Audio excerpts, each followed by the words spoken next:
Howdy, I'm ExactChase, and this is a Complete 360, the craziest idea on YouTube. If you're new here, here's the deal.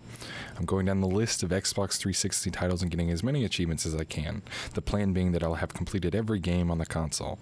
Obviously, some of those achievements aren't possible anymore, and some are harder than they were when the games first came out, but I'm not going to let that stop me from trying my hardest to get that sweet, sweet gamer score. As mentioned in the last video, the game I played this week was Fantastic Four: Rise of the Silver Surfer. It was a movie tie-in game for the second Fox Fantastic Four movie, if you couldn't tell from the title. I feel really bad for whoever made this game, because boy does it fucking suck. I'm sorry if this is like your favorite game from your childhood, but I hope to God you're not still playing it. The combat is really slow and sluggish, and through the natural progression of your combos, you absolutely kill any momentum you have in any of your fights. The Thing is definitely the best character to play as for combat, and even he sucks. And that is simply because they incorporated a missile drop kick into his moveset for no reason, which we're not going to talk about how just one missile drop kick from him would bring down the entire city, but also like the accuracy for the drop kick is just fucking awful. You completely miss 90% of the time, or if you do hit, the enemy is completely unfazed by it. Not only is the drop kick terrible, but also there's no reason to give him one. Ben Grimm is a boxer. He uses boxing moves, and I'm pretty sure a drop kick is against the rules of boxing.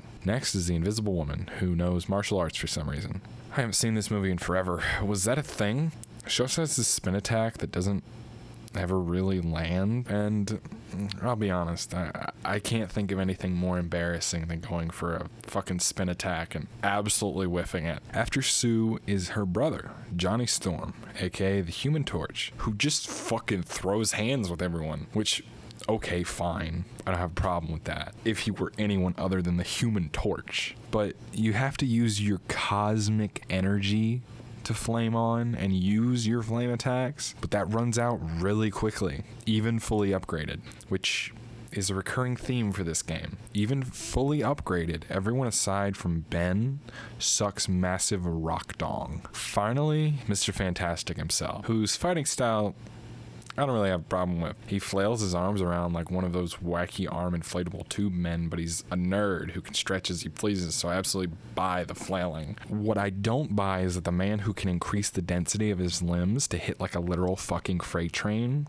does no damage. It's like bringing a rubber hose into battle and smacking the shit out of someone with it. Yeah, it's gonna hurt, but they're not going down. The game's story is really fucking hard to follow. I should be able to summarize it after having to play it 3 fucking times, but I legitimately cannot tell you anything that happened.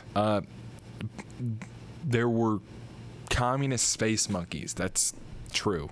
That is 100% true. That's not a joke. And that's about all I remember. Oh, and a light beam puzzle that if I have to look at it one more goddamn time, I'm going to deck Eon Grufford for every time Mr. Fantastic stood directly in the way of the beam. The achievements wouldn't have been bad if the game was good, but the difficulty achievements didn't stack, so I had to play the game twice for that, and then a third time to get the collectibles. Why didn't you just grab the collectibles during one of the playthroughs? Because I don't like to get collectibles the first time I play through a game, and then I didn't know my collectible progress would carry over between saves, which it does, by the way. Everything outside of skill points that you unlock stays unlocked, so collectibles, extra costumes, all of that stays unlocked permanently. No guide anywhere mentions this. If they did, my blind ass missed it. I briefly considered snapping the disc once I got my completion, but I want a complete collection of my 360 games, so I didn't do that. Ultimately, I wouldn't recommend this game, even for gamer score.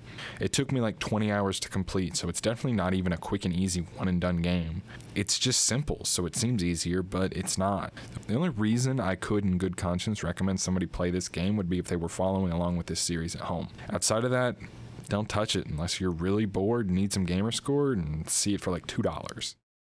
That's 2 games down on my extremely lengthy quest, with many, many games to go. If you want to see what's next, or see me get these completions live, follow me on Twitch at ExactChase.